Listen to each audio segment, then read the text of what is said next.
Bonjour. Je voulais d'abord remercier l'Institut Schiller d'avoir organisé cette réunion passionnante et je dois dire qu'il nous sort un peu du brouhaha médiatique, du ronron médiatique et de la propagande que nous entendons à longueur de journée. Et je voulais vous dire que ça fait vraiment du bien d'entendre une autre musique. Je voulais préciser par ailleurs que j'étais également vice-présidente d'un think tank qui s'appelle Géopragma et qui est complètement dans ce que vous avez dit là jusque maintenant, très proche, à mon avis, de ce que pense l'Institut Schiller sur tous les problèmes internationaux. L'IPSE, l'Institut de prospective et de sécurité européenne à laquelle je fais partie, malheureusement, a pris un autre chemin puisqu'ils soutiennent mordicus l'Ukraine et je dois dire que je suis assez en désaccord avec eux. Voilà, ça c'est pour poser les choses. Donc je vais vous parler de la Syrie et pourquoi il est dans l'intérêt stratégique des pays de l'Union européenne de coopérer avec le Sud global et quelles peuvent être les raisons d'espérer de la Syrie. Alors le peuple syrien a su faire face, derrière son président Bachar el-Assad, depuis 7 ans, à une guerre d'agression orchestrée par les 3 membres occidentaux du Conseil de sécurité des Nations Unies, appuyée par une coalition se proclamant les Amis de la Syrie, qui comprenait 120 membres en 2001 et qui, en 2012, n'en comprenait plus que 12, pour vous dire. C'était une alliance inavouée, mais totalement assumée avec les islamistes. 400 000 djihadistes, plus ou moins modérés, ont accouru de tous les coins pour servir de proxy aux Occidentaux et participer à cette guerre sainte. Tout ceci, bien évidemment, au nom des droits de l'homme. Dans la suite des printemps arabes, censés apporter la démocratie dans tous les régimes avec leur fameuse loi du régime change. L'armée syrienne résista vaillamment durant 4 ans et demi, évidemment avec l'aide de ses alliés régionaux et l'intervention évidemment réclamée par le gouvernement syrien de la Syrie qui renversera la situation et, comme vous le savez, qui en septembre 2015 marquera le début du reflux de ces bandes armées islamistes. 2018 marquera la victoire politique et militaire de Bachar el-Assad. Cette incroyable défaite des Occidentaux face à l'armée syrienne a eu pour effet de souder le peuple syrien derrière son président.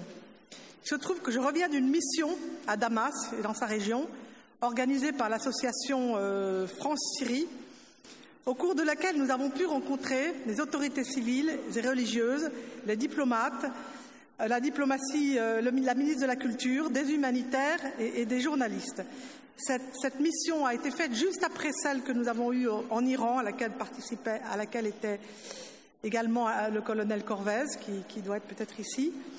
Tous ceux que nous avons vus en Syrie, tous ceux que nous avons entendus, nous ont laissé à la fois un sentiment d'indignation face aux souffrances que le peuple syrien a vécues et d'admiration pour ce peuple qui est si fier.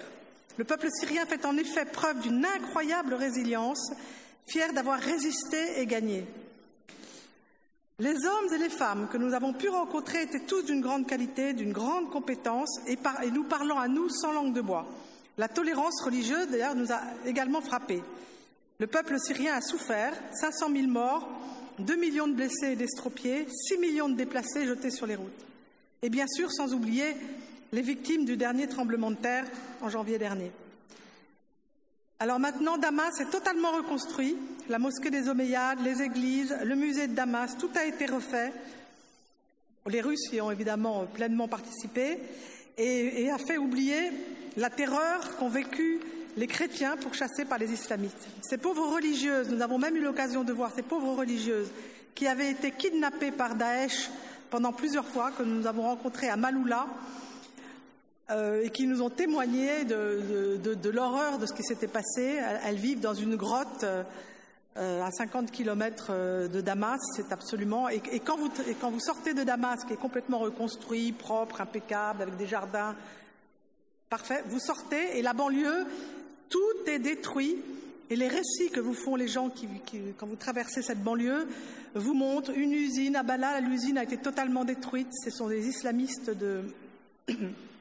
de Daesh qui ont mis les ouvriers dans un four et ont fait cuire les ouvriers. Enfin, on entend voilà, jusqu'à arriver à la grotte de Maaloula où on a vu ces religieuses qui avaient été enlevées. Donc la Syrie maintenant a repris son destin en main. Certains pays européens ont compris l'intérêt de renouer avec la Syrie déjà. L'Italie, la Grèce ont réouvert leurs ambassades et des discussions sont en cours. Alors, nous n'avons pas vraiment pu vérifier avec l'Allemagne et avec l'Espagne, nous a-t-on dit. Il faut espérer que la France suivra, car le chemin de Damas pourrait bien devenir indispensable et nécessaire pour nos liens futurs avec le Moyen-Orient. En effet, la réintégration de la Syrie dans la Ligue arabe, qui s'est faite au moment où on y était, parce que Bachar el-Assad n'était pas là, il était à Riyad, malgré la réticence dans un premier temps de certains pays comme le Qatar, marque le début d'une nouvelle ère pour la Syrie, que cela plaise ou non aux Occidentaux. L'Union européenne, mauvaise perdante, a fait la grimace. Et notre ministre française des Affaires étrangères, Catherine Colonna, a osé faire un communiqué afin de dénoncer cette décision. Mais bon, personne n'y prête plus attention. Et je dois dire que j'ai été vraiment témoin de ce qui se passe au Parlement européen parce que moi-même, j'ai essayé de partir par 2 fois quand j'étais parlementaire en Syrie et mon groupe parlementaire m'a totalement interdit d'y aller. Enfin, j'ai eu 3 milliards d'obstacles. Et c'est pour ça que j'étais tellement contente d'y aller récemment. Alors, un autre point important, c'est l'accord historique entre l'Iran chiite et l'arabe sunnite sous l'égide de Pékin. Et cela aussi, je pense, ça a été un grand choc pour les Occidentaux. Bon, et depuis, les événements se sont bousculés. Il y a une délégation chinoise, quand on y était, qui était reçue à Damas pour parler reconstruction. Des négociations secrètes se sont vite ouvertes à Oman entre Syriens et Américains, nous a-t-on dit, preuve du grand désarroi de ces derniers et de leur peur de se faire remplacer au Moyen-Orient. Le départ des troupes étrangères, et en premier lieu celui des troupes américaines, comme ça vient d'être dit, est sans doute au cœur des tractations. L'Iran, la Russie, la Ligue arabe imposent désormais leur agenda dans la région. Et au Liban voisin, les événements s'accélèrent également. Le Hezbollah, dorénavant incontournable, négocie le soutien de l'Arabie saoudite à l'élection de Sleiman Tangier, candidat aux prochaines élections, et favorable, lui, à un rapprochement avec la Syrie, avec une réconciliation avec le régime syrien. Le président français Emmanuel Macron y était dans un premier temps favorable, ce que nous avons trouvé plutôt courageux de sa part, mais il semble qu'il ait subi des pressions et l'envoi de notre ancien ministre des Affaires étrangères, Jean-Yves Le Drian, ne va sans doute pas faciliter les choses. Mais, sans attendre l'élection d'un nouveau président au Liban, Damas et Beyrouth essaient de régler les problèmes. Preuve en est la rencontre qui a eu lieu il y a très peu de temps à Damas du ministre en charge des déplacés syriens et de son homologue libanais, chargé lui également des réfugiés. Ils ont conclu un accord pour essayer de venir à bout de la grave crise que font peser les réfugiés syriens au Liban. Il a été convenu de retour d'une première vague de 180 000 réfugiés dans les plus brefs délais.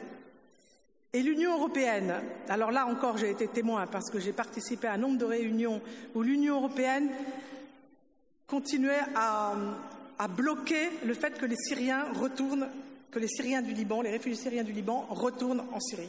Ça les arrangeait que les réfugiés syriens soient là et vivant dans des conditions incroyables. J'ai eu l'occasion de visiter ces camps au sud du Liban et au nord d'ailleurs, de même. Alors que les pays de la Ligue arabe et la Chine vont aider à la reconstruction du pays, l'Union européenne prend des pincettes pour être sûre que l'aide humanitaire ne transite pas par le régime syrien. Préférant continuer son deal avec les islamistes du HTC, là c'est Hayat Tahrir al-Sham, dans la province d'Idlib. L'envoyé spécial des Nations Unies pour la Syrie, Martin Griffiths, qui avait été, soit dit en passant, l'envoyé spécial pour le Yémen, que j'ai eu l'occasion de rencontrer, puisque j'ai beaucoup travaillé quand j'étais au Parlement européen sur le Yémen aussi, et j'ai failli y aller. Là encore, ça a été très très compliqué, parce qu'à l'époque, l'Arabie saoudite bloquait le ciel syrien, mais bon, Martin Griffiths faisait de son mieux, mais il ne s'est pas passé grand-chose. Et donc, le fameux Martin Griffiths, qui connaît les pires crises humanitaires, se bat aux Nations Unies pour faire prolonger cette aide. Mais simplement, il fait prolonger cette aide dans le nord de la Syrie, en passant par la Turquie. Et c'est parce qu'il faut absolument éviter de passer par les autorités de Damas. Et pourtant, ce sont dans ces régions, sous son autorité, que la majorité des Syriens vivent et ont besoin d'aide. Vous voyez quelle grande hypocrisie humanitaire. Les sanctions qui pleuvent sur la Syrie depuis le début de la guerre et qui continuent malgré le séisme, il faut savoir, impactent énormément le peuple syrien. Alors la Chine, elle, appelle à l'augmentation du soutien humanitaire et appelle à la levée des sanctions illégales contre la Syrie. Cela laisse place, alors c'est une petite anecdote, cela laisse place à la débrouille. Nous avons eu l'occasion de croiser à Damas un jeune Américain. On ne savait pas trop ce qu'il faisait là, si c'était un espion, patron d'une ONG. Et il nous a expliqué, et ça a été vérifié, que son objectif était de détourner les sanctions et de remettre l'argent directement aux autorités syriennes. Nous avons trouvé ça tout à fait intéressant. Il y a eu des articles écrits à la suite de ça. Voilà, donc comme je l'ai dit, certains comme l'Italie ou la Grèce n'ont pas suivi les consignes européennes. Des archéologues italiens sont sur place et aident à faire revivre l'incroyable patrimoine syrien. Palmyre a été pratiquement reconstruit. Actuellement, vous avez une délégation d'évêques d'Australie qui visitent les lieux de culte et les sites archéologiques à Alep. Ça pour vous dire comme Damas, enfin la Syrie revit, en tout cas Damas, c'est ce qu'on en a vu. Mais il est à craindre que les pays européens se divisent sur leur attitude à prendre par rapport à la Syrie, car les bonnes relations qu'on a avec la Syrie seront la porte d'entrée avec celle du Moyen-Orient et avec celle du Sud global. La France, dont on espère une prise de conscience soudaine des erreurs qu'elle a commises et du temps perdu. Les responsables syriens que nous avons rencontrés ont été unanimes, ils ne veulent pas se venger de notre abandon. Ils sont prêts à nous excuser, ils sont prêts à repartir avec nous, et là on sent encore la France est complètement ne voulant pas aller de l'avant dans l'aide encore au peuple syrien. Alors évidemment, le peuple syrien veut que le supplice finisse, il veut reconstruire son pays. Certains pays européens ainsi que les pays du monde arabe réouvrent leur représentation à Damas, comme je l'ai déjà dit. Ils mettent en place des budgets de coopération alors que la France n'a toujours qu'un seul représentant pour la Syrie. Il ne faudrait pas que nous restions sourds et aveugles alors que tout a changé dans l'environnement régional du pays. La communauté internationale s'est retrouvée divisée entre deux ensembles ennemis qui se cherchent et se mesurent dans une confrontation globale. L'Occident, dominateur et sûr de lui, très minoritaire, et de l'autre, le reste de la planète, l'immense majorité de la communauté des nations qui cherche à occuper la place qui lui revient. La Syrie s'est taillée une place de choix dans le champ des vainqueurs, et c'est à eux qu'elle fera appel en priorité pour la reconstruction, ainsi qu'aux pays arabes repentants et à quelques pays européens qui n'ont pas coupé les ponts.